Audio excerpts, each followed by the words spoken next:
여러분 안녕하세요. 여운봉 박사입니다. 오늘은 정말 중요한 얘기를 한번 해볼까 합니다. 요즘 부동산 시장 정말 정신없죠. 금리가 오른다 하죠. 또 대출 규제한다 하고, 또 누구는 집값이 떨어질 거라 하고요. 또 반대로 누구는 집값이 오를 거라 이렇게도 얘기를 해서 이런 뉴스만 보시면 정말 언제 집을 사야 하나 이렇게 머릿속이 아주 복잡해지고 있는데요. 근데 여러분, 이럴 때일수록요, 정말 우리가 기본에 충실해야 합니다. 내 집 마련, 이건 단순히 집 한 채만을 사는 게 아니고요.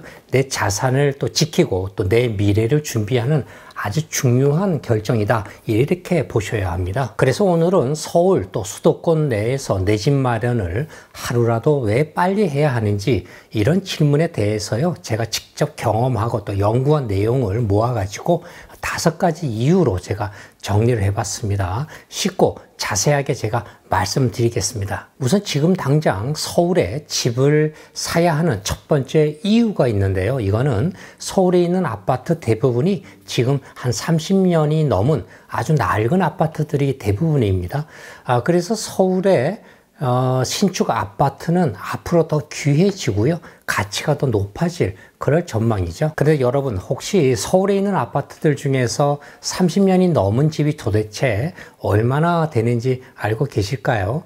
2023년 기준으로요, 서울 아파트들 중에서 건축된 지 30년이 지난 이런 아파트 비율이 무려 25%가 조금 넘습니다. 그러니까 서울 아파트 4채 중에 한 채는 30년이 넘은 낡은 아파트라는 거죠. 이게 건축된 지 한 20년이 지난 아파트까지 포함하면은요, 30%가 훨씬 넘어서게 되죠. 거의 한 40%에 육박하게 됩니다. 이게 정말 얼마나 심각한 거냐 하면은요, 노후화된 주택에 대한 전국 평균이 한 39%입니다. 이게 정말 심각한 상황이에요. 이렇게 노후화된 주택은 자꾸 늘어나고 있고요. 특히 이제 서울 지역 같은 경우에는 지방에 비해서는 새 아파트 비중이 훨씬 더 적다는 거죠. 그만큼 서울은 새로 공급되는 또 새 아파트가 지방에 비해서는 굉장히 적다, 이렇게 알고 계셔야 합니다. 이렇게 낡은 집이 서울에 많으니까 서울 같은 경우에는 신축 아파트는 점점 더 귀해질 수밖에 없는 거죠. 그래서 여러분들도 아시겠지만 요즘 수도권의 신축 아파트는 청약하게 되면 청약 경쟁률이 굉장히 엄청나고요. 분양만 했다 하면 바로 또 마감이 되죠. 상황이 이렇다 보니까 그래서 이제 서울시가 재개발 재건축이라는 방식을 통해서요, 대폭적으로 신규 아파트를 공급하려는 이런 정책을 적극적으로 추진하고 있는 것 같습니다. 현재 서울 내에서만도 재건축 재개발이 모두 200군데나 넘습니다. 굉장히 많은데요. 이게 다 지금 진행 중에 있는 상황이고요. 그런데 이제 부동산 시장이 여러 가지 이유로 많이 침체돼 있을 뿐만 아니라 또 최근에 물가 상승이 많이 또 됐죠. 그래서 건축 원가가 너무 높아졌어요. 그러다 보니까 조합원들의 어떤 자기분담금이 많이 늘어나게 된 거죠. 그래서 재개발, 재건축은 주민동의가 가장 우선입니다. 이게 되지 않으면 재개발, 재건축이 불가능하죠. 그런데 이제 분담금이 이렇게 많이 들어가다 보니까 주민들이 동의를 잘 안 해주는 겁니다. 이렇게 주민 동의율이 기준치보다 너무 또 부족하고요. 또 서울 어느 곳을 가봐도 재개발, 재건축 사업 진행이 너무 지지부진한 그런 상황인 것을 알 수가 있죠. 이런 재개발, 재건축 사업은요, 최소 주민 동의가 75%에서요, 80%까지 주민 동의를 받아야 하고요. 행정 절차도 또 복잡하기 때문에 보통 10년 또 15년 이렇게 오래 걸리는 경우도 많죠. 그래서 재개발, 재건축은 주민 동의만 잘 되면 보통 5년 안에 입주할 수 있도록 아주 서울시에서 정말 좋은 제도도 만들어 놨는데요. 그게 유례 없이 획기적인 바로 모아타운 재개발도 나온 겁니다. 또 모아타운 재개발 말고도요, 또 오죽했으면 신속이라는 글자까지 넣어서 신속통합 민간 재개발, 이런 방식도 나온 거죠. 그런데 이런 획기적인 지원 제도가 재개발, 재건축 시장에서 전혀 먹히지 않고 있습니다. 서울시도 주택 공급에 적극 나서고 있고요. 정부에서도 또 적극 지원하고는 있지만 부동산 시장 그 자체가요, 일단 건설사가 시공해서 건축해도 적정 마진이 나오기 어렵습니다. 그렇다 보니까 사실 주민 동의가 잘 진행이 됐다 하더라도 이 시공비 인상 갈등 때문에 착공조차도 하기 어려운 그런 상황들이 많이 있죠. 그러니까 그 얘기는 지금 새 아파트로 갈아탈 수 있는 기회가 앞으로는 점점 더 줄어들 수밖에 없다. 이렇게 보시면 됩니다. 두 번째, 당장 내 집을 사야 하는 이유는요, 서울 수도권은 집이 너무 턱없이 부족하다는 겁니다. 수도권 인구는 계속 늘어나고 있고요. 정말 이게 큰일입니다. 일부 어떤 분들은 뭐 앞으로 이제 고령화, 저출산 이렇게 해서 인구가 줄어드니까 집이 남아돌지 않겠냐 뭐 이렇게 생각하시는데 실상은 정반대입니다. 그렇지 않죠. 왜냐하면 서울과 수도권은요, 지방하고 전혀 상황이 다른 거죠. 서울이나 수도권은 일자리가 많고 또 학교라든가 병원, 문화시설 이런 뭐 인프라가 워낙 집중이 돼 있다 보니까 지방에 있는 분들이 계속해서 서울로 몰려들 수밖에 없는 그런 구조를 갖고 있습니다. 가까운 일본을 보면은요, 일본도 뭐 고령화, 저출산이 가장 높은 선진국들 중에 하나죠. 영국, 프랑스 이런 국가들의 주요 도심의 부동산 가격은 오래전부터요, 오히려 계속 오르고 있는 상황입니다. 인구가 줄어들면도 불구하고요. 우리나라도 마찬가지입니다. 특히 뭐 젊은 2030 세대, 또 결혼하고 아이 키우는 부모님들 모두 다 서울이나 수도권으로 오고 싶어하는 이유가 있습니다. 일단 뭐 지방에 이렇게 사시다가 서울 오신 분들은 대중교통이 너무 편하다 이렇게 얘기하는데, 인천 송도만 가더라도요, 인천 송도임에도 불구하고 대중교통이 너무 불편하다는 그런 얘기를 많이 들어요. 뭐 지방은 더 심하겠죠. 이렇게 어떤 지방은 대중교통이라든가 학교, 학원뿐만 아니라요, 뭐 대형 병원, 뭐 이루면 말할 수 없을 정도로 생활 편의시설이 뭔가 부족한 게 많은 게 사실이죠. 그런데 이제 뭐 아무래도 가장 큰 지방 지역의 문제는 일할 직장이 부족한 것이 가장 큰 이유입니다. 그래서 능력 있는 젊은 사람들이 서울이나 수도권으로 몰리는 이유가 되는 것도 바로 그 때문이죠. 그런데 주택 얘기로 다시 들어와서 말씀드리면, 최근 5년간요, 전국의 주택 착공 물량을 보면은 2021년이 정점이었었어요. 그 이후로부터 계속 주택 착공 물량이 계속 떨어지기만 하고 있습니다. 2023년에는 9만 호 수준까지 뚝 떨어졌고요. 2024년도에는 이 감소세가 좀 계속도 되고 있습니다. 2021년도와 비교하면 무려 80% 가까이나 줄어들었습니다. 이만큼 앞으로는 서울에서 새 아파트를 만나보는 게 정말 쉽지 않을 거예요. 이렇게 이제 공급이 부족하니까 집값이 오르는 그런 현상도 계속 반복될 수밖에 없는 거죠. 그래서 정부도 뭐 집이 부족하다는 거 다 인정하고 있는 거고요. 그래서 규제도 좀 풀고 금융 지원도 늘리겠다고 하지만, 사실 이런 정책들이 실제로 효과를 내려면은요, 상당한 시간이 꽤 걸리게 마련입니다. 즉 당장 시장의 변화가 나타나기는 어렵다, 이런 얘기입니다. 결국 서울 수도권은 특히나 직장 수에 비해서 집이 턱없이 부족한데, 또 사람은 계속 몰리니까요, 집값이 계속 오를 수밖에 없는 그런 구조가 되는 거죠. 특히 서울은 어떤 외국의 주요 도시인 동경이라든가 파리, 또 런던 등에 비해서 비교해 봐도요, 인구 대비 주택이 현저히 부족한 것으로 이미 통계가 나와 있습니다. 세 번째, 내 집 마련, 지금 당장 해야 하는 이유인데요. 이것은 뭐 지방은 아시다시피 뭐 집들이 많이 텅텅 비고 있는 상황인데요. 서울 집값은 더 오를 수밖에 없는 그런 상황이기 때문입니다. 요즘에 뭐 지방 소멸 뭐 이런 말 많이 들어보셨을 텐데요. 이게 무슨 말인가 하면, 지방은 인구가 줄고 학교도 문 닫고 또 일자리도 없기 때문에 젊은 사람들이 다 서울이나 수도권으로 자꾸 올라가게 됩니다. 이게 자꾸 가속화된다는 얘기죠. 뭐 지방에선 무엇 하나 제대로 사려고 해도요, 쇼핑점이 아예 없고요, 정말 불편한 거죠. 뭐 병원이나 이런 편의시설들이 또 한계가 있다 보니까 또 불편한 겁니다. 예를 들어서 지방에서 뭐 피부과나 성형외과, 뭐 치과를 가더라도 환자가 마음에 드는 병원을 골라서 가고 싶은데 그게 안 되는 겁니다. 마음에 들지 않는 병원도요, 동네에 그거 하나밖에 없기 때문에 울며 겨자 먹기로 그냥 가는 겁니다. 그런데 뭐 서울 수도권만 나와 봐도 상황이 다르죠. 뭐 동네 또 직장 근처에 병원들이 정말 널려 있거든요. 2023년도에 통계를 보니까요, 서울 인구는 약간 줄었지만 수도권의 전체 인구는 계속 늘고 있는 상황입니다. 특히 2030 젊은 세대들은 더 좋은 직장, 더 나은 교육, 뭐 이런 걸 위해서요, 자꾸 서울 수도권으로 이사 오는 게 당연한 흐름이 된 거죠. 여러분 한번 생각해 보세요. 이렇게 사람이 자꾸 몰리면 어떻게 되겠습니까? 집이 더 필요하게 되는 거죠. 이렇게 주택 공급은 줄고 또 수요는 늘어나는 건 당연한 이치이죠.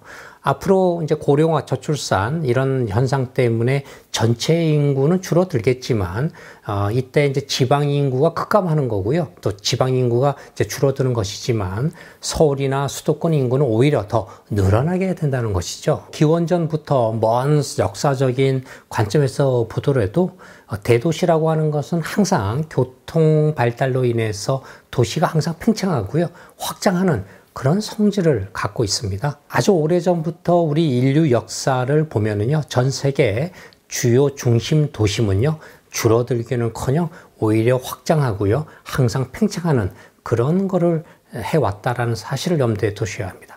아주 오래전부터 인류 역사를 보면은요, 전 세계 주요 중심 도시 이런 것들을 보면 줄어들기는커녕 항상 시간이 가면서 확장과 팽창을 이어가고 있다는 사실, 그런 점을 여러분이 염두에 둬야 합니다. 그래서 제가 추천하는 책이 있는데요, 고대로부터 현대에 이르기까지 전 세계 도시의 역사를 기록한 메트로폴리스라고 하는 책이 있습니다. 영국 역사학자 벤 윌슨이 쓴 책이죠. 이 책을 보면 기원전 4000년경 인류 최초의 도시인 우루크라고 하는 도시가 있었는데요, 이것만 이제 기후가 사막으로 변화하는 바람에 도시가 붕괴된 유일한 사례였던 거고요. 대부분 우리가 알고 있는 뭐 아테네, 또 로마, 바그다드, 또 암스테르담, 뭐 런던, 파리, 뉴욕, LA 이런 도시들은 여태까지 확장과 팽창을 거듭하고 있다고 소개하고 있습니다. 특히 또 현대사에 오면서 자동차가 또 발달되고요. 특히 현대 들어서 자동차가 발달함으로써 또 도시의 어떤 확장과 팽창은요, 더 빠르고 확대되고 진행되고 있다는 얘기입니다. 일부 전문가들은 서울이 앞으로요, 조만간 2천만 도시로 거듭난다고 이렇게 말하고 있습니다. 이 말을 여러분이 잘못 이해하시면 안 되는데요, 현재 서울이라는 땅덩어리에서 인구가 현재 1000만에서 2천만 명으로 이렇게 2배로 늘어난다고 오해하시면 안 되고요. 그렇게 되면 뭐 좁아서 어떻게 쾌적하게 살겠습니까? 말도 안 되는 거고요. 그 얘기는 뭐냐면 서울이라는 바운더리가 이제 경기도까지 품어버리는 겁니다. 그래서 우리가 알고 있는 현재의 광역 수도권이요, 이제 하나의 서울로 교통망으로 이게 연결이 돼서 통합된다라고 보시면 됩니다. 요즘 서울 수도권 인구가 우리나라 전체 인구의 절반, 즉 거의 한 2,600만 명 이상이 넘잖아요. 이렇게 수도권으로 사람들이 자꾸 몰리다 보니까 뭐 고령화랑 또 저출산이 더 빨리 진행될수록요, 지방 인구는 오히려 더 크게 줄어들 수밖에 없습니다. 이렇게 인구가 줄어들게 되면 더 뭐 지방이 살기 좋아서 쾌적해진다 이렇게 생각할 수가 있는 게 아니라 오히려 생활이 더 불편해지는 겁니다. 왜냐하면 사람이 줄어드니까요, 뭐 학교도 문을 닫아야 하는 거고요, 뭐 동네 마트도 하나 둘 사라지게 되지 않습니까? 뭐 심지어는 마을 버스도요, 예전에 하루에 뭐 5, 6번 다니다가 이제는 뭐 타는 사람이 줄어들게 되니까 하루에 한두 번만 운행하게 되는 이런 일들이 이제 벌어지게 되는 거죠. 지금 일본이 그렇게 되고 있지 않습니까? 그래서 일본 같은 나라는 그래서 일본에서 나온 말이 있습니다. 그게 쇼핑 난민이죠. 야채 하나 주변에서 살 수가 없는 거죠. 결국 이렇게 인구가 줄어들면 남아있는 사람들의 생활이 더 힘들어지는 겁니다. 지방 같은 경우에요. 결국 이렇게 시간이 갈수록 지방은요, 빈집이 늘어나는 반면에 거꾸로 서울 집값은 앞으로도 쉽게 떨어지기가 어려운 겁니다. 여러분들이 지금 망설이면 나중에 더 비싸게 내 집을 사야 할 수도 있습니다. 네 번째, 내 집 마련 당장 해야 하는 이유, 바로요, 물가 상승입니다. 건축비나 자재값, 인건비 이런 건데요, 이런 것들이 계속 앞으로 오르고 있다라는 거죠. 여러분 요즘에 뭐 분양가 자꾸 비싸진다 이렇게 자꾸들 말씀하시는데 사실 지금이 제일 쌀 수도 있습니다. 왜냐하면 건축 자재값이라든가 인건비 또 땅값 이런 게 계속 오르고 있거든요. 특히 뭐 요즘 들어서 철근이라든가 시멘트 또 유리 같은 이런 건축 자재 가격이 정말 많이 올랐고요. 뭐 인건비도 아시다시피 계속 오르고 있는 그런 추세죠. 근데 이게 이제 하루 이틀 오른 게 아니고요. 지난 30년 동안 꾸준히 올라왔다는 점을 꼭 기억하셔야 합니다. 이런 흐름이 부동산 시장을 분석할 때 정말 중요한 포인트가 되는 거죠. 예를 들어서 짜장면 값도 보면은요, 30년 전에 우리가 한 700원 정도 했었는데 지금은 7,000원 넘는 데가 많잖아요. 딱 10배 오른 거죠. 인건비도 마찬가지입니다. 1995년도에요. 시간당 최저시급이라고 있지 않습니까? 이게 1,100원 정도였었는데 2025년도에 이게 1만 원 정도 올랐으니까 이것도 한 10배 가까이 오른 거죠. 그런데 자동차나 TV, 냉장고 이런 어떤 재화는 좀 다릅니다. 뭐 소나타나 그랜저 같은 대표적인 자동차들은 30년 전과 비교해 보면 한 3배 정도밖에 오르지 않았습니다. 뭐 TV나 냉장고 같은 이런 가전 제품도 마찬가지고요. 왜냐하면 이런 제품들은 대량 생산이 가능하기 때문에요. 일반 물가만큼 빠르게 오르지 않습니다. 반면에 이제 아파트나 주택 같은 경우에는 우리가 뭐 빵처럼 기계에 넣어서 대량으로 생산할 수 있는 게 아닌 재화죠. 그래서 이제 오랜 시간 동안 일반 물가보다는 훨씬 더 크게 꾸준히 가격이 올라온 겁니다. 이러한 점이 부동산 시장을 볼 때 꼭 유념해야 할 부분인 거죠. 사실 지난 3, 40년 동안 우리나라 아파트 가격의 어떤 추세를 보면은요, 1986년도 정도만 해도 전국 아파트의 평균 가격이 평당 얼마인 줄 아십니까? 예, 평당 40만 원 정도였었어요. 근데 이게 2020년대 들어서는 평당 2천만 원에서 3천만 원이 넘게 된 겁니다. 무려 한 50배에서 70배까지 이렇게 오른 셈이죠. 그런데 같은 기간 동안에요, 다른 일반적인 재화의 물가를 보면, 그러니까 소비자 물가라고 하는데 이게 한 4배 정도밖에 안 올랐다는 걸 생각하면 아파트 가격이 얼마나 많이 올랐는지 확실히 느껴지는 거죠. 이유는 간단합니다. 아파트는 주택입니다. 즉 우리가 꼭 필요한 필수품이잖아요. 그런데 이제 이게 부족하다고 해서 공장에서 바로 찍어서 만들어낼 수 있는 그런 물건도 아니고요. 또 부족하다고 해서 외국에서 수입할 수도 없는 거고, 또 남아 돈다고 해서 해외로 수출할 수도 없는 아주 특별한 그런 재화입니다. 그러니까 아파트 분양가가 계속 오르는 것은 결국에는 물가가 오르기 때문이고요. 건설사 입장에서도 보면 건축 원가가 계속 올라가니까 또 분양가를 낮출 수가 없는 겁니다. 예를 들어 제가 말씀드려보면 지금 분양받은 아파트가 있다고 하면 지금 분양받은 아파트 옆에 몇 년 후에요, 똑같은 아파트가 새로 분양된다면 어떻게 되겠습니까? 아마 몇 년 후에 그 새로 지어진 아파트의 분양가는 당연히 지금보다 더 비쌀 수밖에 없는 거죠. 이게 바로 아파트 시장의 현실입니다. 실제로요, 얼마 되지도 않았습니다. 10년에서 한 15년 전만 해도요, 강남의 타워팰리스라든가 또 그 반포자이 뭐 유명하죠. 네미안 퍼스티지 같은 이런 아파트 분양가가 평당 2천에서 3천만 원대였었거든요. 그때도 사람들이 많은 사람들이 야, 이런 평당 가격이 너무 비싸다, 거품이다, 이런 얘기 정말 많았고요.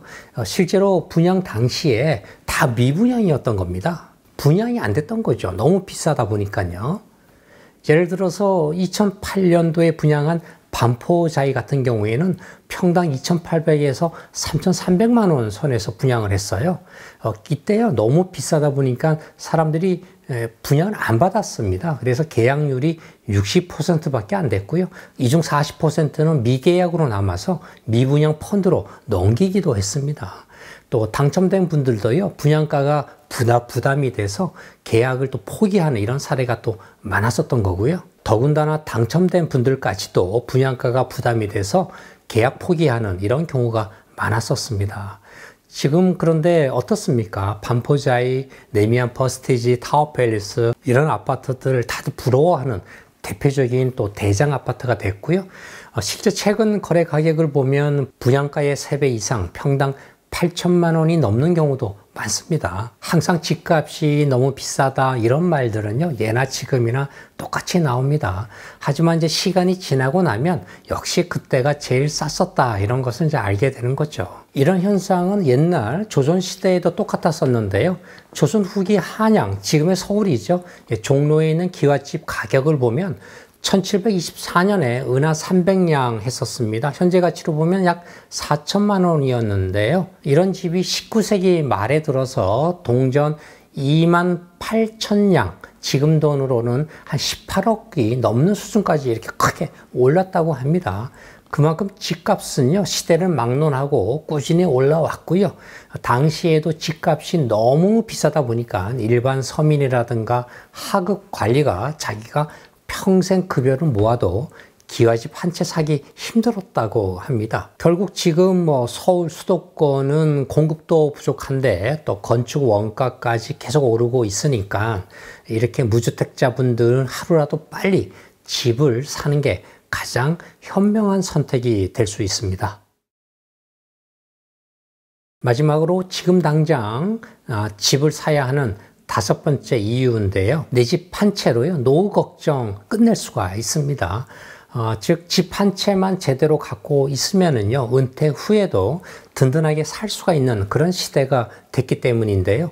많은 분들이 국민연금만으로는 생활비가 부족하죠. 또 이렇게 또 걱정하시는 분들이 많으신데, 그래서 이런 때 꼭 알아두셔야 하는 것이 바로 주택연금 제도입니다. 주택연금 가입 조건은요, 부부 중에 어느 한 분이 연령이 55세만 넘으면 누구나 가입이 가능하고요. 집을 담보로 맡겨서 이제 본인이나 배우자가 살아있는 동안에 평생 매달 연금을 받을 수 있는 그런 제도입니다. 집은 그대로 살면서 연금을 받는 거고요. 혹시 집값이 떨어져도 또 국가가 부족한 돈은 책임져 주니까 정말 든든한 겁니다. 연금을 이렇게 수령하고 있다가 만약 두 분이 다 돌아가셔서 이제 그동안 받은 연금을 정산을 해야 되지 않습니까? 이때 정산할 시점에 집값이요, 연금 받은 금액보다도 적을 수도 있고 많을 수도 있는데, 이게 적은 경우에는 상속인들이죠, 자녀들이 그 차액을 따로 정부에다가 갚을 필요가 없습니다. 반대로 이제 정산 시점에 집값이 너무 많이 올라서 연금을 다 갖고도 돈이 남았다면 그 남은 돈은 상속인, 즉 자녀들에게 돌아갑니다. 결국 가입자가 손해볼 일이 전혀 없는 구조인 거죠. 그래서 저는 주택연금이 없어지기 전에 가능하면 빨리 가입하라 이렇게 늘 추천드리고 있습니다. 요즘 연금액이 매년 조금씩 줄어드는 추세고요. 다른 소득이 있더라도 또 빨리 일찍 가입을 하셔서 연금액을 확보해 두는 게 훨씬 유리합니다. 가입할 때 연금액이 정해지면은요, 평생 그 금액이 그대로 나오는 겁니다. 정부가 지급을 또 보증해 주니까 정말 안전하고요. 특히나 서울이나 수도권에 있는 집들은 앞으로도 가치가 계속 높아질 가능성이 높으니까 주택연금을 활용하시면 노후 걱정 없이 정말 안정적으로 생활하실 수가 있는 것 같습니다. 여러분, 이렇게 집 한 채만 잘 준비해 두면 은퇴 후에도 평생 든든하게 살 수 있다는 점 꼭 기억하시기 바랍니다. 이제 결론 말씀드립니다. 지금이 바로 내 집 마련의 골든타임입니다. 오늘 제가 말씀드린 이 5가지 서울 아파트가 점점 낡아가고 있다는 것, 또 집이 부족하다는 점, 그리고 인구가 계속 서울 수도권으로 몰린다는 점, 그리고 건축비랑 물가가 계속 오르고 있다는 점, 그리고 노후에는 주택연금으로 든든하게 대비할 수 있다는 점, 이 5가지 이유 꼭 기억해 두셨으면 좋겠습니다. 물론 집을 사는 것은 각자 상황에 따라서 신중하게 결정해야 되는 일이지만요.